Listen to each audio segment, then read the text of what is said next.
പരിശുദ്ധ പരമ ദിവ്യകാരുണ്യത്തിന് എന്നേരവും ആരാധനയും സ്തുതിയും പുകഴ്ചയും ഉണ്ടായിരിക്കട്ടെ. പരിശുദ്ധ പരമ ദിവ്യകാരുണ്യത്തിന് എന്നേരവും ആരാധനയും സ്തുതിയും പുകഴ്ചയും ഉണ്ടായിരിക്കട്ടെ. പരിശുദ്ധ പരമ ദിവ്യകാരുണ്യത്തിന് എന്നേരവും ആരാധനയും സ്തുതിയും പുകഴ്ചയും ഉണ്ടായിരിക്കട്ടെ. നീ എന്നെ സ്നേഹിക്കുന്നുണ്ടെങ്കിൽ ഈ പാലത്തിൽ നിന്ന് പുഴയിലേക്ക് ചാടാവും. ചോദ്യം തീർന്നതും ആ ചെറുപ്പക്കാരൻ തൻ്റെ പ്രണയിനിക്ക് വേണ്ടി കുത്തിമറിയുന്ന പുഴയിലേക്ക് ചാടുന്നുണ്ട്. അമ്പരന്ന് നിന്ന ആ പെൺകുട്ടിക്ക് പിന്നീട് മനസ്സിൻ്റെ സ്വാസ്ഥ്യം നഷ്ടപ്പെടുന്നത് നമ്മൾ കാണും. തിരിച്ചെടുക്കാനാവാത്ത വിധത്തിൽ മനസ്സിൻ്റെ താളം തെറ്റിയ അവസ്ഥയിൽ അവൾ ഇന്നും ജീവിക്കുന്നുണ്ട്. അടയാളങ്ങൾ ആവശ്യപ്പെടുന്ന മനുഷ്യര് മറ്റു മനുഷ്യരെ എത്രമാത്രം ഭാരപ്പെടുത്തുന്നുണ്ടെന്ന് ഇന്നത്തെ വചനത്തിൽ ഒരൊറ്റ വാക്കുകൊണ്ട് നമുക്ക് മനസ്സിലാകും. ആത്മാവിൽ അഗാധമായി നെടുവീർപ്പിട്ടുകൊണ്ട് അവൻ പറഞ്ഞു. ഈ ഒരു നെടുവീർപ്പിടലുണ്ടല്ലോ, ഇത്രയും സ്നേഹിച്ചിട്ടും ഇനിയും നിങ്ങൾക്ക് അടയാളമാണോ വേണ്ടേ? അത്ഭുതങ്ങളാണോ ആവശ്യമുള്ളത്? ഇത്രയും കരുതിയിട്ട്, ഇത്രയും സ്നേഹിക്കാൻ തുടങ്ങിയിട്ട് അവർ അവനെ പരീക്ഷിച്ചുകൊണ്ട് സ്വർഗത്തിൽ നിന്നൊരു അടയാളം ആവശ്യപ്പെട്ടു. അവൻ ആത്മാവിൽ അഗാധമായി നെടുവീർപ്പിട്ടുകൊണ്ട് പറഞ്ഞു, എന്തുകൊണ്ടാണ് ഈ തലമുറ അടയാളം അന്വേഷിക്കുന്നത്?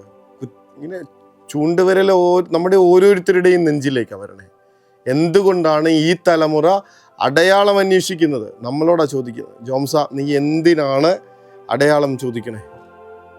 ആന്റണി, നീ എന്തിനാണ് അടയാളം ചോദിക്കണേ? മേരി, നീ എന്തിനാണ് അടയാളം ചോദിക്കണേ? ഈ കർത്താവിൻ്റെ തിരുമുൻപിൽ വന്നു നിൽക്കുമ്പോൾ എനിക്ക് അവൻ്റെ സ്നേഹം മനസ്സിലാക്കാനായിട്ട് അടയാളം വേണം. ഈ തലമുറ ദുഷിച്ച തലമുറയാണെന്നൊക്കെ കർത്താവ് പറയണതിൻ്റെ ഒറ്റ കാരണമേ ഉള്ളൂ. കാരണം ഇത് അടയാളം അന്വേഷിക്കുന്നു. നിങ്ങൾ അത്ഭുതങ്ങൾ അന്വേഷിക്കുന്നു. നിങ്ങൾക്ക് തെളിവുകൾ വേണം. അപ്പൻ എന്നെ സ്നേഹിച്ചിരുന്നു എന്നുള്ളതിന് എന്താ തെളിവ്? അമ്മയുടെ സ്നേഹത്തിന് പോലും തെളിവ് ചോദിക്കുന്ന മക്കളെ ഈ തലമുറ മനുഷ്യര് കർത്താവിനെ വല്ലാതെ നെടുവീർപ്പിലേക്ക് കൊണ്ടുപോകുന്നുണ്ട്. ഇതിലും വലിയ സ്നേഹം ഇനി എന്താ കാണാനുള്ളത്? തൻ്റെ ഏകജാതനെ നൽകാൻ തക്കവിധം ലോകം അത്രമാത്രം ഈ ലോകത്തെ സ്നേഹിച്ചു എന്ന് പറയുന്ന വിധത്തിൽ സ്വർഗം വിട്ട് കർത്താവ് മനുഷ്യാവതാരം ചെയ്ത് നമ്മുടെ കൂടെ ജനിച്ച് ജീവിച്ച് വളർന്ന് നമ്മളോടൊപ്പം നമ്മളുടെ സങ്കടങ്ങളിൽ പങ്കുചേർന്ന് അവരുടെ കാലത്ത് അവരോടൊപ്പം സഞ്ചരിച്ച്, എന്നിട്ടും അവർക്ക് തർക്കിക്കാൻ മാത്രമേ ഉള്ളൂ. അവർക്ക് ദൈവമാണെന്ന് തിരിച്ചറിയണമെങ്കിൽ സ്വർഗത്തിൽ നിന്ന് ഒരടയാളം വേണം. കർത്താവ് പറഞ്ഞു, ഇത് ദുഷിച്ച തലമുറയാണ്, കാരണം ഇത് അടയാളം അന്വേഷിക്കുന്നു. കർത്താവെ, അങ്ങയുടെ മനസ്സ് വേദനിപ്പിക്കുന്ന വിധത്തിൽ, അങ്ങ് നെടുവീർപ്പിടുന്ന വിധത്തിൽ, അങ്ങ് ഞങ്ങളെ ദുഷിച്ചവരെന്ന് പറയത്തക്ക വിധത്തിൽ ഞങ്ങൾ അടയാളം അന്വേഷിച്ച് പോവാതിരിക്കട്ടെ എന്ന് പ്രാർത്ഥിക്കുകയാണ്. അടയാളങ്ങൾ ചോദിക്കുന്നവര് ഇങ്ങനെ മറ്റു മനുഷ്യരെ വല്ലാതെ ഭാരപ്പെടുത്തുന്നു. നമ്മളോട് ഒരാൾ വന്ന് ചോദിക്കുകയാണ്, നിങ്ങൾക്ക് എന്നോട് സ്നേഹമുണ്ടെന്നുള്ളതിൻ്റെ അടയാളം എന്താ? നിങ്ങൾക്ക് ഈ കാര്യം ചെയ്യാൻ പറ്റുമെന്നുള്ളതിൻ്റെ തെളിവെന്താ? നമ്മൾ എന്താ ചെയ്യുക? ഇത് ഈ മനുഷ്യന് ചെയ്യാൻ പറ്റുമെന്നുള്ളതിൻ്റെ തെളിവെന്താ? നിനക്കതിനുള്ള കേപ്പബിലിറ്റി ഉണ്ടെന്ന് ഞാൻ എങ്ങനെ അറിയണേ? തമ്പുരാനെ, അടയാളങ്ങൾ അന്വേഷിക്കാതെ അങ്ങിൽ ആശ്രയിക്കാൻ വേണ്ട കൃപ നൽകണമേ എന്ന് പ്രാർത്ഥിക്കാമെന്ന്. അടയാളങ്ങളൊന്നും വേണ്ട. എൻ്റെ കർത്താവിലേക്ക് എനിക്ക് ശരണപ്പെടാനായിട്ട്, അവനിൽ പരിപൂർണമായിട്ട് ആശ്രയിക്കാനായിട്ട്, വിശ്വസിക്കാനായിട്ട് എനിക്ക് ഒരടയാളവും വേണ്ട. പരിശുദ്ധ മാതാവിനെ കാണണം. തൻ്റെ മകനെക്കുറിച്ച് പലതും കേട്ടിട്ടും തൻ്റെ മകനിങ്ങനെ കുരിശിൻ്റെ വഴികളിലൂടെ ഇടറി നീങ്ങേണ്ടി വരുന്നത് കണ്ടിട്ടും, എന്തിനാ കുരിശിലിങ്ങനെ നിസ്സഹായനായി അലറിക്കരഞ്ഞ് പിടഞ്ഞു മരിക്കുന്നത് കണ്ടിട്ടും അമ്മ അവനെ അവിശ്വസിക്കുന്നില്ലല്ലോ. പുറകെ വരുന്ന ഓരോരുത്തരും ഈ വിശ്വാസം തന്നിൽ വെക്കണമെന്ന് കർത്താവ് ആഗ്രഹിക്കുന്നുണ്ട്. അതുകൊണ്ടാണ് ഈ നെടുവീർപ്പുകളൊക്കെ വരണേ. പരിപൂർണമായി ഈശോയിലൊന്ന് വിശ്വസിക്കാൻ ഒരടയാളവും വേണ്ട തമ്പുരാനെ. എനിക്ക് നിന്നെ വിശ്വാസമാണ്. ഇപ്പോഴും ഇങ്ങനെ ജീവിക്കുന്ന മനുഷ്യരുണ്ട്.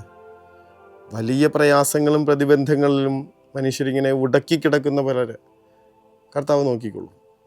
ഈ ചില നാട്ടിൻപുറത്തുകാരികൾ ചേച്ചിമാരെ കുറിച്ച് ബഹുമാനപ്പെട്ട ബോബി അച്ഛൻ തൻ്റെ പുസ്തകത്തിൽ എഴുതിയതുപോലെ ജീവിതം നല്ലതൊന്നും അവർക്ക് കൊടുത്തിട്ടില്ല. അദ്ദേഹം എഴുതുന്നുണ്ട്, കുടിച്ചുകൊണ്ടുവരുന്ന ഉപദ്രവിക്കുന്ന ഭർത്താവ് ഒന്നും അനുസരിക്കാതെ ഇങ്ങനെ വേദനിപ്പിച്ചുകൊണ്ടിരിക്കുന്ന മക്കൾ, ഇവരുടെയൊക്കെ നടുവിൽ ഈ ജോലിയൊക്കെ ചെയ്യാൻ പോയി ശരീരവും മനസ്സും ഒക്കെ ക്ഷീണിച്ച് തളർന്ന് നമ്മുടെ മുൻപിലേക്ക് വന്ന് നിൽക്കുന്ന നേരത്ത് അവർ പറയും ഈശോയ്ക്കെല്ലാം മനസ്സിലാവും. കുരിശിൽ നോക്കിയിട്ടാണ് പറച്ചത്. ആ കുരിശാണെങ്കിലോ മനുഷ്യർ പറയണത് പരാജയപ്പെട്ടു പോയൊരു മനുഷ്യനാണ്. എന്നിട്ടും അതിലേക്ക് നോക്കിയിട്ട് ഇവർ പറയും എൻ്റെ ഈശോയ്ക്കെല്ലാം മനസ്സിലാവും. ഒരടയാളവും വേണ്ട തമ്പുരാനെ, എനിക്ക് നിന്നെ വിശ്വാസമാണ്. ഇതിലും സിമ്പിളായിട്ട് ഒരു വിശ്വാസി എന്ന നിലയിൽ ഒരാൾക്ക് ജീവിക്കാൻ പറ്റും. ഇതിലും സിമ്പിളായിട്ട് കർത്താവിലുള്ള വിശ്വാസം നമുക്ക് പ്രഖ്യാപിക്കാൻ പറ്റും. ഒന്നും വേണ്ട കർത്താവേ, ഞങ്ങളുടെ ജീവിതത്തിൽ നന്മ പോലും വരണമെന്നില്ല, ഒരത്ഭുതങ്ങളും വേണ്ട. എത്ര പേരുടെ ജീവിതത്തിൽ ഇങ്ങനെ അത്ഭുതങ്ങൾ വന്നിട്ടുണ്ടാവും. സുനാമി കഴിഞ്ഞിട്ടും മനുഷ്യർ ഓടി പള്ളിയിലേക്ക് വരുന്നതിൻ്റെ ആ കാര്യം എന്തായിരിക്കും? ഒരടയാളം വേണ്ട. ഞങ്ങളെന്തുകൊണ്ടാണ് തിരമാലയ്ക്ക് മുകളിൽ പൊക്കി നിർത്താത്തതെന്ന് ചോദിച്ച ആളുകളുണ്ട്.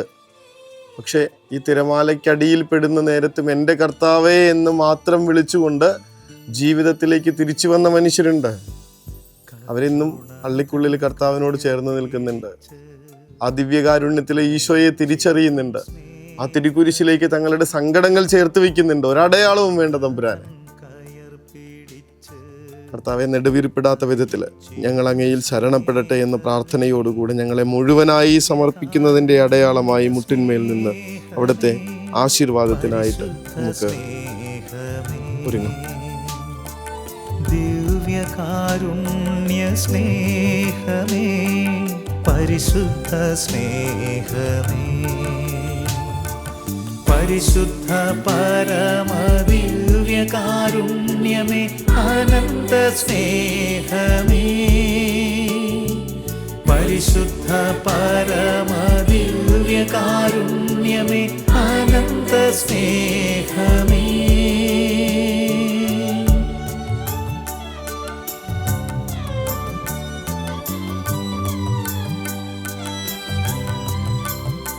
പരിശുദ്ധ പരമ ദിവ്യകാരുണ്യത്തിന് എന്നേരവും ആരാധനയും സ്തുതിയും പുകഴ്ചയും ഉണ്ടായിരിക്കട്ടെ. പരിശുദ്ധ പരമ ദിവ്യകാരുണ്യത്തിന് നേരവും ആരാധനയും സ്തുതിയും പുകഴ്ചയും ഉണ്ടായിരിക്കട്ടെ. പരിശുദ്ധ പരമ ദിവ്യകാരുണ്യത്തിന് നേരവും ആരാധനയും സ്തുതിയും പുകഴ്ചയും ഉണ്ടായിരിക്കട്ടെ.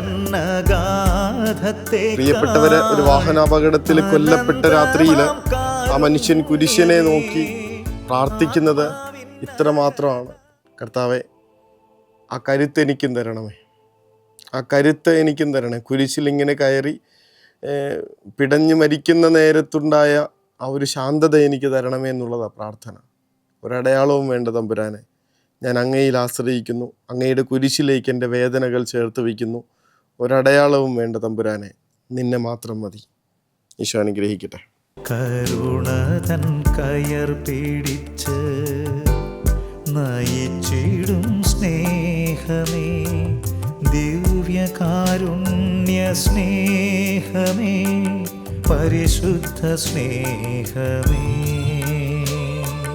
പരിശുദ്ധ പരമദിവ്യകാരുണ്യമേ, അനന്ത സ്നേഹമേ,